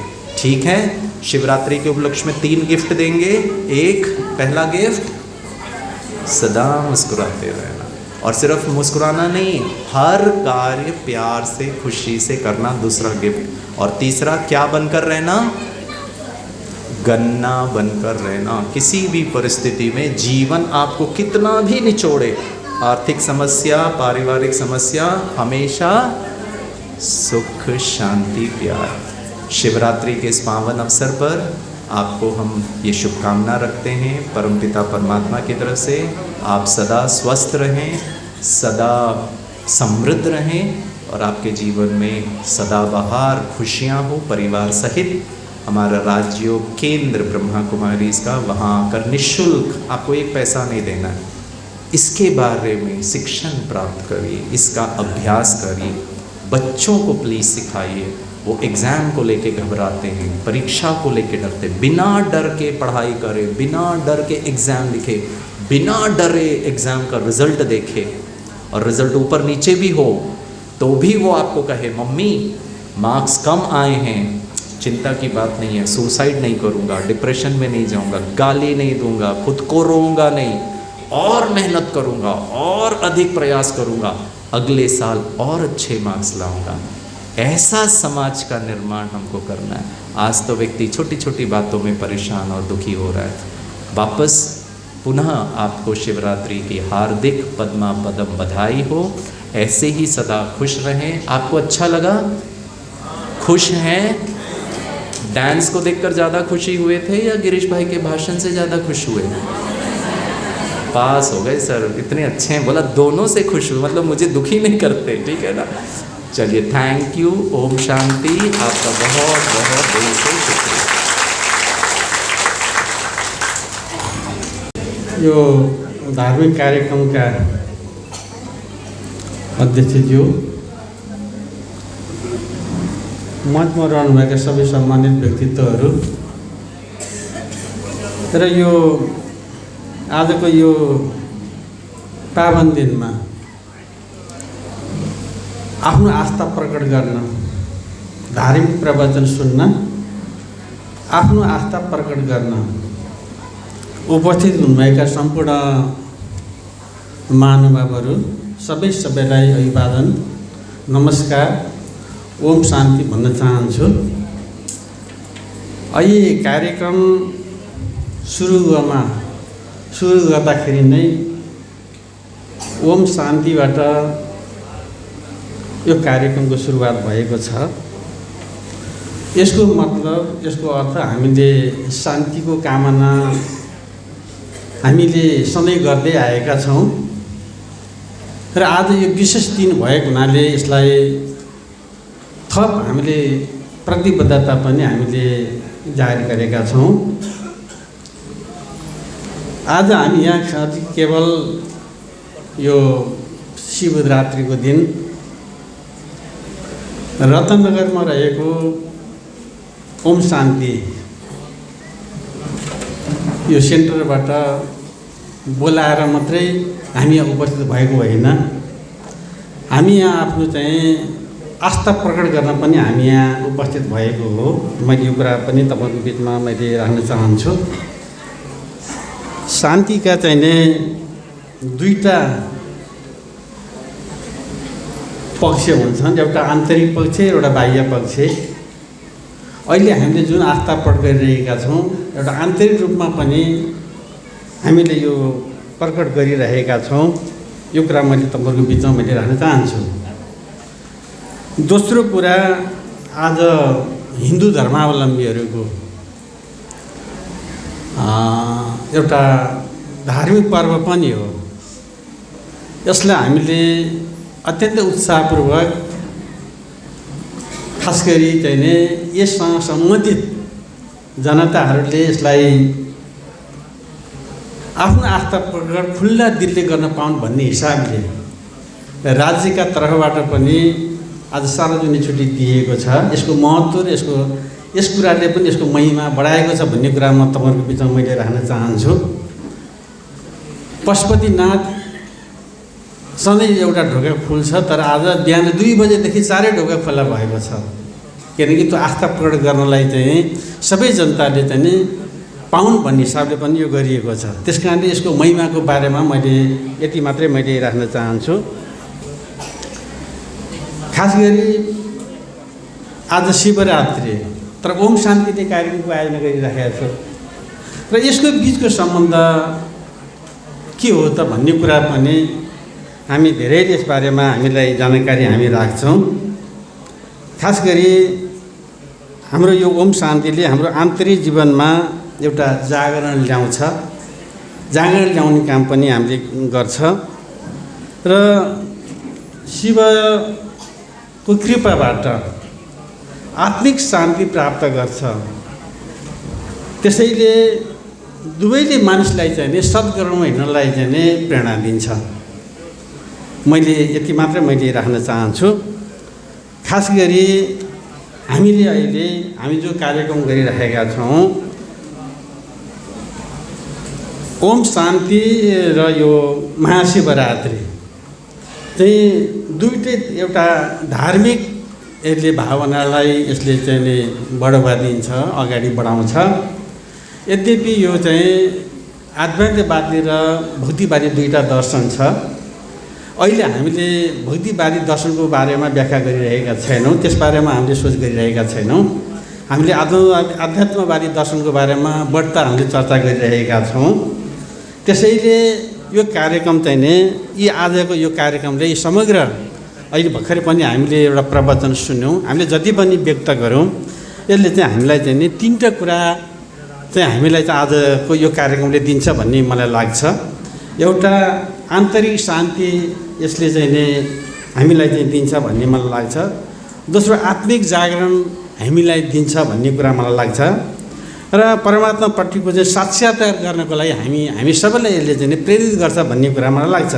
यसकारण यसको महिमा यसको चाहिँ बढेर गएको छ शिवरात्रिको र यो जुन खालको अनुशासित सम्बन्ध जो छ ओम शान्ति र शिवरात्रिको महाशिवरात्रिको सन्दर्भमा हामीले यही 3टा कुरा मनन गरेर हामी यो कार्यक्रमलाई चाहिँ हामीलाई चाहिँ सार्थकता रहनेछ भन्ने कुरा म राख्दै म आफ्नो भनाइ यहीँ टुङ्ग्याउँछु। हस्, धन्यवाद, नमस्कार। पिताको पासमा पुर्याएर अत्याधिक मात्रामा त्यो सम्पूर्ण शक्तिबाट लाभान्वित गराएर सच्चा महाशिवरात्रिको अखुट वरदानको अनुभूति गराइदिनुका लागि आदरणीय दिदीजीलाई म हार्दिक अनुरोध गर्दछु। ओम शान्ति। सबैजनाले प्यारले भनौँ यो वेदको महामन्त्र ओम शान्ति। आजको यस शुभ दिनमा हामी सबैका रक्षक, दुःखहर्ता, सुखकर्ता, विश्व कल्याणकारी, त्रिमूर्ति रचयिता श्री पशुपतिनाथ परमात्माको अवतरण दिवस महाशिवरात्रि पर्वको यो 89औं महाशिवरात्रि पर्वको कार्यक्रममा उपस्थित भएका छौँ। आजको यस कार्यक्रमका प्रमुख अतिथि यस बागमती प्रदेशका जो सांसद, पूर्व मन्त्री, हामी सबैका अभिभावक माननीय कृष्ण खनाल दाजु, विशिष्ट अतिथि माउन्ट आबुबाट पाल्नुभएका इन्टरनेसनल मोटिभेसनल स्पिकर प्रोफेसर गिरीशज्यू, माउन्ट आबुबाटै विशिष्ट अतिथि माउन्ट आबुबाटै पाल्नुहुने समाजसेवा प्रभागका जो हेडक्वार्टर कोअर्डिनेटर वीरेन्द्र भाइज्यू र साथै मेडिकल कलेज चितवन मेडिकल कलेजका विशेष व्यक्तित्व भनौँ, स्वास्थ्य क्षेत्रमा हामी सबैलाई साथ दिनको लागि अगाडि बढ्नुहुने त्यहाँका प्रबन्धक निर्देशक भनौँ मनोहर प्रधानज्यू, ब्रह्मकुमारी राजयोग सेवा केन्द्र चितवन क्षेत्रका विशेष वरिष्ठ राजयोगी, समाज सेवा प्रभागका नेपालका संयोजक ब्रह्मकुमार अर्जुन दाजु र यस रत्ननगर नगरका विशेष सबैजनालाई सुरक्षाको सेवामा साथ दिन खटिनुहुने डिएसपीज्यू, साथै विभिन्न सङ्घ संस्थाबाट पाल्नुहुने प्रमुखज्यूहरू, यहाँ मैले कतिको नाउँ लिउँ, धेरै व्यक्तित्वहरू, महान विशिष्ट व्यक्तित्वहरू पाल्नु भएको छ र साथै हाम्रो निमन्त्रणालाई स्वीकार गरेर पाल्नुहुने सङ्घ संस्थाका प्रमुखज्यूहरू, प्रतिनिधिज्यूहरू, पत्रकारज्यू र उनै पशुपतिनाथ परमात्माका प्रिय सन्तान आमा बुवा दाजुभाइ दिदीबहिनीहरू, आज हामीलाई अत्यन्त खुसी लागिराखेको छ। हामी सबैको पिता परमात्माको यादगार दिवस महाशिवरात्रिको पर्वमा छौँ, किनकि हामी सबैको पिता जसलाई हामीले तुमेव माताश्च पिता तुमेव बन्धु सखा तुमेव भनेर आजसम्म पुकार्थ्यौँ। हाम्रो मनको भावना उहाँको अगाडि राख्थ्यौँ, जसलाई हामी सबैले हिन्दूहरूले या सबै धर्मका आत्माहरूले सुरुमा सम्झना गरेर आफ्नो दुःख बिसाउने ज्योति स्वरूप परमात्मा हुनुहुन्छ र उहाँको यादगारमा उहाँको एउटै परिवारको रूपमा हामी आज उपस्थित भएका छौँ। र आज यहाँ दोस्रो कुरा 89औं पनि भनिएको छ। शिवरात्रि त हामीले पहिल्यैदेखि मनाउँदै आएका छौँ, तर एउटा भनाइ छ नि, शिवका डमरू डमडम बोले, अगम निगमका भेद हे खोले। अगम निगम आउने जानेको भेद खोल्नेवाला शिवको डमरूको हुनुहुन्थ्यो त।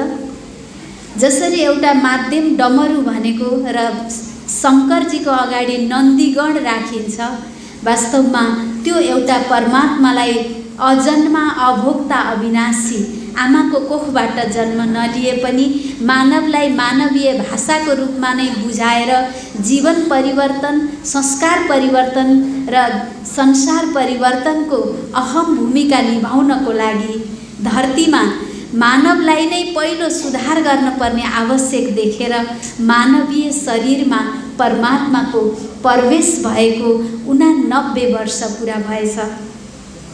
जसले संसारमा आज जुन ब्रह्मा कुमारी अथवा ब्रह्मा सृष्टिको आदि पिता भनिन्छ, ब्रह्माको माध्यमबाट संसारको शुभारम्भ भयो।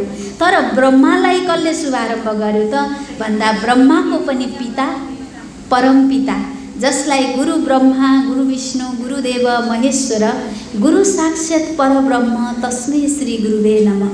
गुरु ब्रह्मा विष्णु शङ्करको पनि गुरु साक्षात् परब्रह्म परमात्मा हुनुहुन्छ र उहाँलाई नै म नमस्कार गर्छु। भन्नुको मतलब ऊ ज्योति स्वरूप पिता नै हामी सबैको माता पिता हो। त्यसैले अहिलेको समयलाई कलियुग भनिन्छ हैन। र यो कलियुगको अन्त्य अघि हामीले गीतमा सुन्यौँ, यदा यदा हि धर्मस्य ग्लानिर भवति भारत।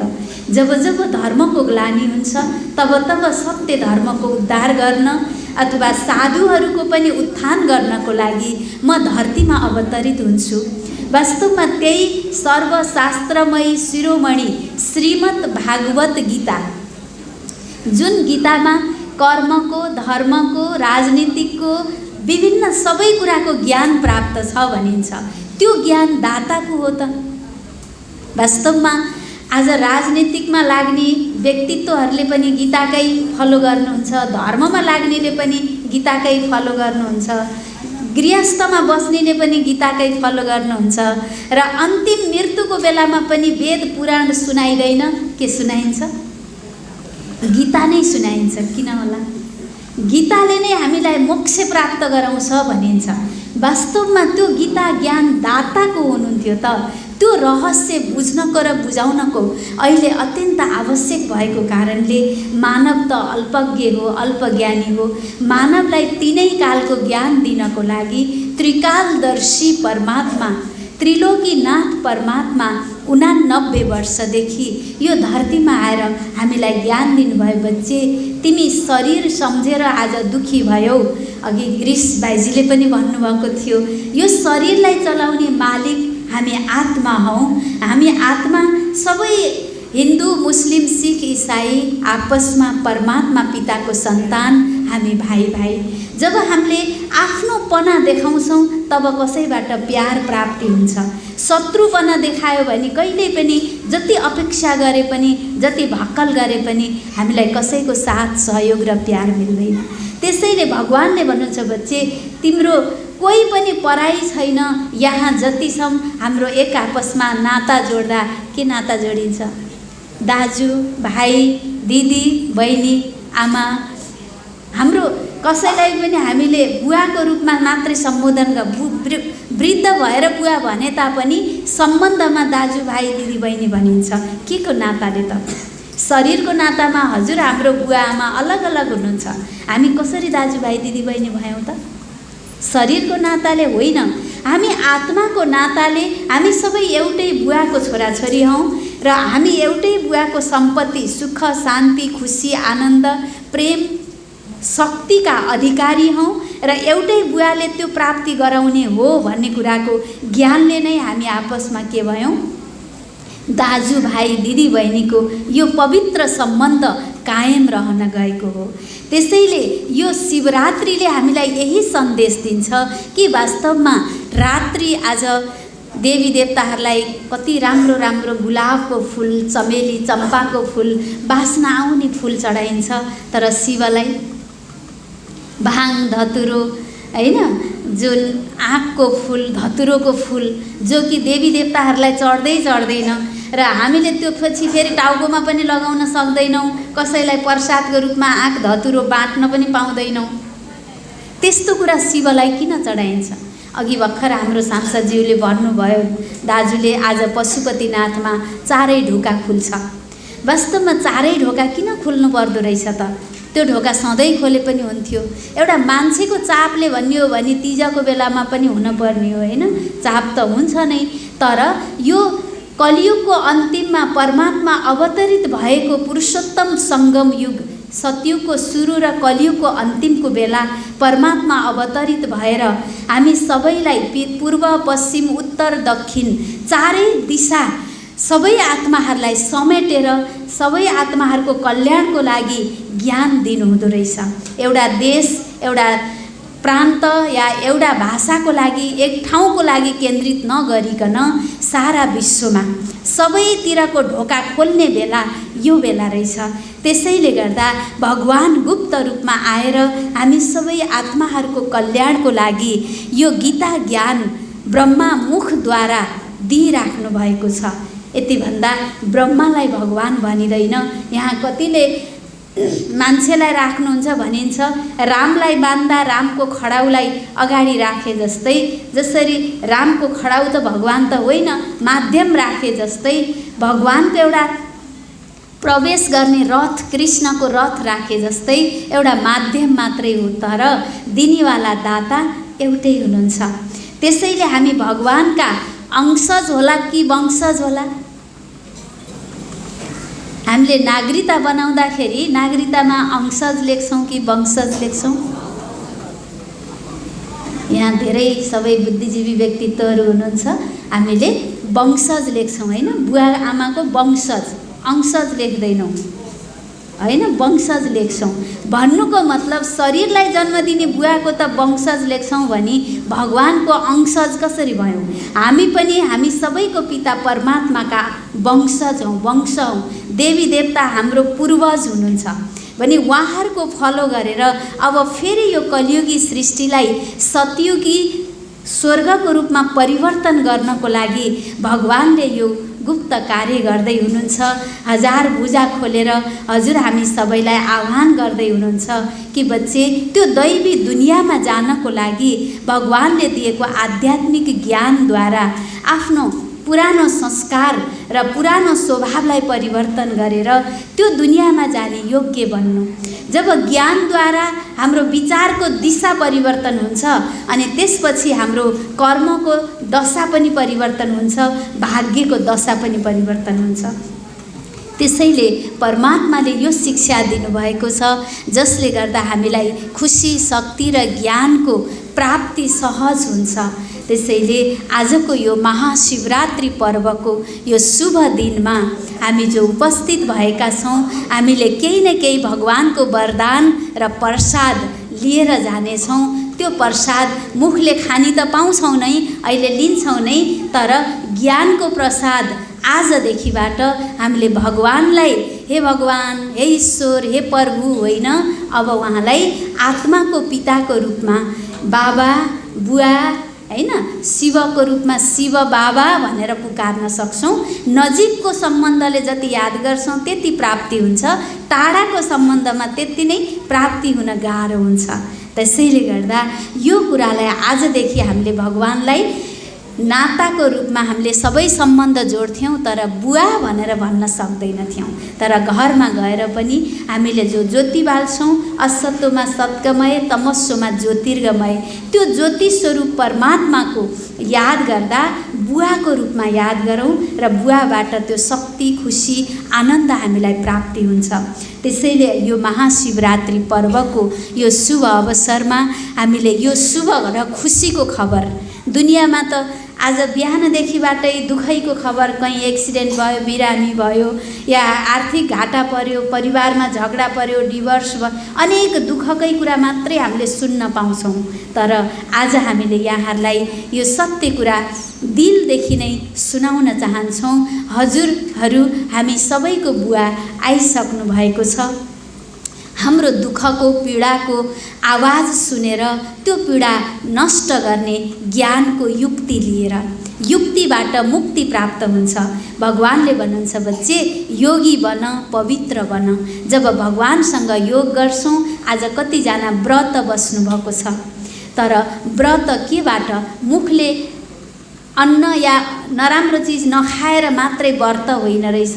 खानी हाम्रो आत्माले स्वीकार गर्ने मुख एउटा मात्रै छैन। आज कानलाई पनि हामीले व्रत लिन सकौँ। शुभ कुरा, राम्रो कुरा, पोजिटिभ कुरा, चाहिने कुरा मात्रै कानले सुनेर त्यो कानको व्रत भयो। आँखाले सबैलाई पवित्र दृष्टि, आफ्नोपनको दृष्टि, सबैलाई सद्व्यवहारको दृष्टिले हेऱ्यौँ भने आँखाको व्रत भयो। मुखले खानी मात्रै होइन, बोल्दा पनि म व्रत बसेछु यस्तो गर्ने भने घरमा गएर थर्काउने होइन। म व्रत बस्यो तर बोल्दा चाहिँ अशुद्ध बोलेर चित्त दुख्यो भने त्यसले पनि त हामीलाई फाइदा भएन। यो इन्द्रियहरूलाई संयमित राख्नु नै व्रत बस्नु रहेछ, अथवा उपवास बस्नु। उपवास भनेको उप प्लस बास, नजिक बस्नु, भगवानको नजिक तब जान सकिन्छ जब हाम्रो मनको विचार शुद्ध हुन्छ, व्यवहार शुद्ध हुन्छ। एउटा देवी देवतालाई राख्न कति घरको सरसफाइ शुद्ध बनाउन चाहन्छौँ नि हामीले, त्यस्तै भगवानको हामी नजिक हुनको लागि हामीमा शुद्ध भावना हुन अति आवश्यक हुँदो रहेछ। त्यसैलाई नै उपवास बस्नु भनेर भनिन्छ र जागरण बसिन्छ। जागरण भनेको किन? के एक रात नसुत्दैमा हामीलाई धर्म हुन्छ होला त? नसुतेर धर्म हुन्थ्यो भने त बसौँ न सबैजना कीर्तन गाएर रात रात बसौँ, यहाँको यो अधर्म जति सबै खत्तम हुन्थ्यो कि हैन? तर एक रातको जागरण होइन, वास्तवमा जाग्नु भनेको हामी सबैले आजसम्म जे कर्म गर्छौँ, मैले जानिनँ, थाहा पाइनँ, थाहा पाएर हो नि यस्तो गरेको भनेर कति कुरा हामीले गल्ती गरेका हुन्छौँ। तर हरेक कर्ममा जागेर सजग भएर ध्यान दिएर गर्नुहोस् है भनिन्छ नि। ध्यान दिएर बोल्दाखेरि ध्यान दिने, कर्म गर्दा ध्यान दिने, या व्यवहारमा कसैलाई नराम्रो भयो कि घाटा पर्यो कि हैन, धक्का लाग्यो कि कसैलाई मेरो व्यवहारले चित्त दुख्यो कि, व्यवहारमा पनि ध्यान दिनु, जागृत हुनु। जागृत भएर कर्म गर भनेको नै जाग्नु रहेछ। जो राति हामीले ध्वनि जगाउँछौँ, आगोको ध्वनि मात्रै नभई ज्ञानको ध्वनि, जसले ज्ञानको माध्यमबाट हामीले आफ्नो जीवनलाई उच्च बनाउन सक्छौँ र तब आजको शिवरात्रि सार्थक हुन पुग्छ। त्यसैले भगवानको व्रत लिनु हामी सबैले लिएका छौँ, लिउँ, एकदम राम्रो हो। तर नराम्रो चिज नखाएर मात्रै होइन, नराम्रो चिज नबोलेर कसैको कुरा काट्ने, निन्दा गर्ने या कसैका अपशब्दहरू प्रयोग गर्नु, त्यो पनि मुखलाई अशुद्ध बनाउनु हो नि त। भले माछा मासु लसुन प्याज आज खाइँदैन, कतिले अन्न पनि खानुहुन्न, तर शिवजीलाई भाङ धतुरो पनि चढाइन्छ। वास्तवमा भाङ धतुरो किन चढाइन्छ? आज सरकारले बन्देज गरेको कुरा, विदेशबाट ल्याउँदा नाकामा त्यो बन्द गरिन्छ, तर हामीले प्रसादको रूपमा त्यो खाने भनेर कतिले जीवनलाई नै बिगारेको पाइन्छ। वास्तवमा यो भगवानले विकृति सिकाउनु भएको होइन, धर्मले कुनै भाङ धतुरो चढाऊ भनेको होइन। तर आज नसालु काम, क्रोध, लोभ, मोह, अहङ्कार रूपी विकारको नसामा सबै मान्छेहरू लट्ठिएका छन्। त्यो नसालु विकारलाई मलाई चढाऊ अनि तिमीले भगवानबाट शान्ति, खुसी र शक्ति प्राप्त गर भनेर भगवानले यो ज्ञान दिनुभएको रहेछ। हामीले नजानेर के चढायौँ? भाङ धतुरो। अनि आज कतिले धतुरो हालेर हलुवा पकाएर पनि कतिलाई झुक्क्याउने गर्नुहुन्छ हैन। तर त्यो हलुवामा त्यो राख्ने होइन, उहाँको जीवन परिवर्तन होस्। त्यो नसा नारायणी नसा रहेछ। नारायणी नशा भनेको सब नशे में है नुकसान एक ईश्वरीय नशा के अलावा, भगवानले दिएको नारायणी नशाको प्रतीकमा हामीले त्यहाँ भाङ धतुरोको नशा चढाउने रहेछौँ।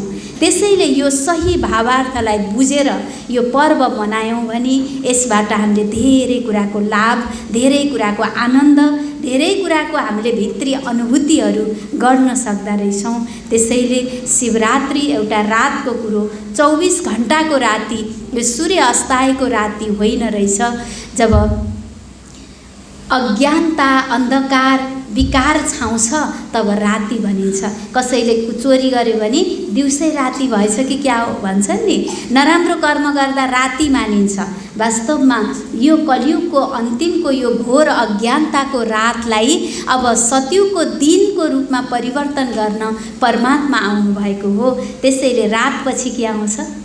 दिन नै आउँछ हैन। अब आज बुधबार छ, भोलि बिहिबार आउँछ, यसमा दुई मत छैन। समय परिवर्तनशील छ। हामीले नचाहेर पनि आज हामी कति राम्रा थियौँ बच्चामा है, सबैले आउन नानी, आउन बाबु भनेर काखमा लिन्थे। आज हामीलाई छिछि भन्न पर्ने अवस्था आइसक्यो। बुढो भएपछि आफैलाई मन परिँदैन। किन? हामीले चाहेर भएको होइन, यो परिवर्तन भएको हो नि त। त्यस्तै परिस्थिति परिवर्तन भयो। अब हामीले आफूलाई परिवर्तन गरेर सो परिवर्तनबाट विश्व परिवर्तन गर्न सक्छौँ। त्यसैले यो भगवानले थालेको अभियानमा हजुर हामी पनि शरीक भएर आफ्नो जीवन बनाउनुको साथै अनेक आत्माहरूको कल्याण गरेर, भलो गरेर, शुभ कार्य गरेर पुण्यको खाता जम्मा गरौँ। त्यसैको सन्देशको लागि नै यो महाशिवरात्रि पर्व मनाइएको छ र यहाँहरू सबैजनाले विशेष हाम्रो निमन्त्रणालाई स्वीकार गरेर पाल्नुभयो र सबैजनाको भगवानसँग प्यार रहेछ भन्ने कुराको प्रतीक पनि हो यो। कतिजना आउन मन निमन्त्रणा पुगेर पनि सक्नु भएन, पाउनु भएन, आउनु भएन। यो प्यारको कमी र नभएको र भएकोमा यही प्रुफ देखिन्छ कि। त्यसैले हामी व्यस्त त सबै छौँ, कामधन्दा नै छ, एकछिन भगवानको नाममा ज्ञानमा जीवनलाई सफल गरौँ भनेर जो पाल्नु भएको छ, हजुरहरू भगवानका अत्यन्त प्रिय हुनुहुन्छ र एकचोटि भगवानको यो जहाँ झन्डा लगाएको छ त्यस्तै ज्योतिलाई सम्झेर घरमा केही समस्या पर्यो भने पनि हामीले परमात्माको ध्यान गर्नेछौँ। त्यसको लागि म 2 मिनेट अभ्यास गर्न चाहन्छु। यहाँहरू सबैले कम्मरलाई सिधा गर्नुहुनेछ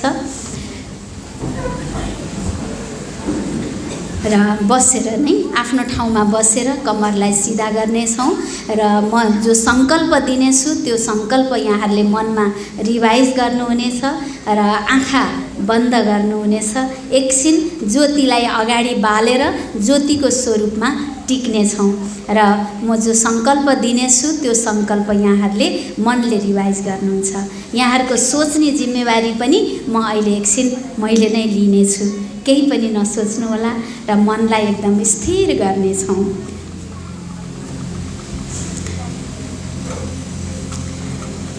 यो शरीर रूपी मन्दिरमा उच्च भाग निधारको बीच दुई आँखाको बीच आँखी भाउ माथि हाइपोथैलेमसको बीच म एक चैतन्य ज्योति आत्मा विराजमान छु। म सत्य छु, चैतन्य छु।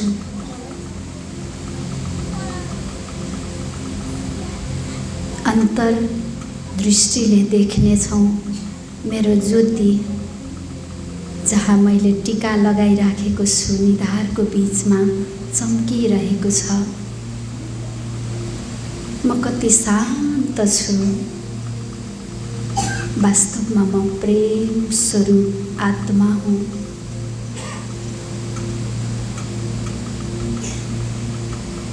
ज्ञान स्वरूप आत्मा हूँ। पवित्र स्वरूप आत्मा हूँ। बलेको बत्ती जस्तै शक्तिले भरपूर मेरो दिमागका सबै नसाहरू, ब्रेनका सबै नर्भस सिस्टमहरू एक्टिभ भइरहेका छन्। ज्योतिको प्रकाश मेरो हरेक नसामा पुगिराखेको छ।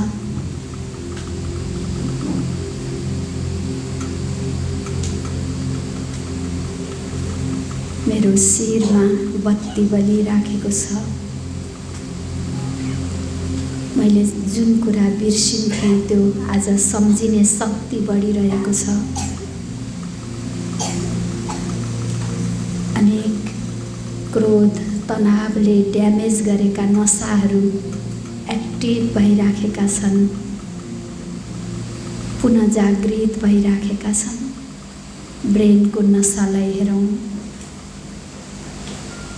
शान्ति, प्रेम, शक्ति, ज्ञान, आनन्दका किरणहरू मेरो आत्माको शक्तिले मेरो शरीरलाई, मस्तिष्कलाई स्वस्थ बनाइराखेको छ।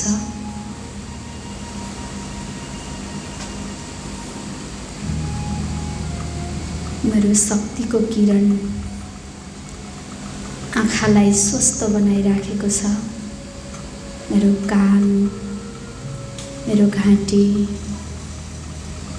छाती, फोक्सो, मुटु, गर्दन, कम्मर सबै स्वच्छ भइराखेका छन्। किरणको शक्तिले ब्लकेज नसाहरू खुल्दै गइराखेका छन्। मेरो कम्मर पेट स्वस्थ बन्दै गइराखेको छ। खुट्टा घोडा पैताला बुढ्यौलासम्म त्यो शक्तिको सञ्चार भइराखेको छ। म शक्तिशाली आत्मा यो शरीर रूपी मन्दिरलाई सफा गरिरहेको छु। भित्रको गन्दगी बाहिर निस्किराखेको छ कालो छायाको रूपमा। अब महात्मा यो शक्तिलाई आफूभित्र धारण गर्दै म ज्योतिबिन्दु यस शरीरभन्दा माथि यो रत्ननगरको माथि आकाशमा उड्दै गइराखेको छु। त्योभन्दा माथि नेपालको आकाश, त्यहाँबाट विश्वको ग्लोबलाई मैले देखिराखेको छु। त्योभन्दा माथि रातो सुनौलो प्रकाशको दुनियाँ छ, मैले देखिराखेको छु। त्यहाँ अखण्ड ज्योति मेरो प्यारो पिता परमात्मा शिवले शक्ति रूपी किरणको हातद्वारा मलाई बोलाइराख्नु भएको छ। म उस ज्योतिबिन्दु प्यारो पिता माताको पासमा गइरहेको छु। बाबा, म हजुरको थिएँ, हजुरको हुँ, हजुरकै भएर रहनेछु। हजुरको साथ र हात मलाई सधैँ मिलिरहोस्। हजुरको सानिध्यमा हरेक कर्म गरौँ र सफलता लिऊँ। भगवानको किरण आफूभित्र पार्दै म बिस्तारै धरतीमा उत्रिरहेको छु। पृथ्वीको ग्लोबलाई देख्दै नेपालको नजिक, नेपालको आकाशमा शुद्ध भाइब्रेसन छर्दै यस रत्ननगरको माथि, यो भवनको माथि, छतमाथि र यो महलभित्र प्रवेश गरे र एउटा कुर्सीमा मेरो शरीर छ। त्यो निधारको बिचमा महात्मा विराजमान भए। म भगवानको अत्यन्त प्यारो बच्चा हुँ र उहाँको शान्तिको सन्देश भाइब्रेसन विश्वमा फैलाउने छु। आजको महाशिवरात्रिमा परमात्माको वरदानले आफूलाई भरपूर गर्दैछु। शरीरमा प्रवेश गरौँ, आँखा खोल्नेछौँ। दुईटा हातलाई रगडेर आफ्नो आँखामा, निधारमा, शरीर मुहारमा लगाउनेछौँ। यति भन्दै मेरो केही शब्द यही अन्त्य गर्छु। ओम शान्ति, ओम शान्ति।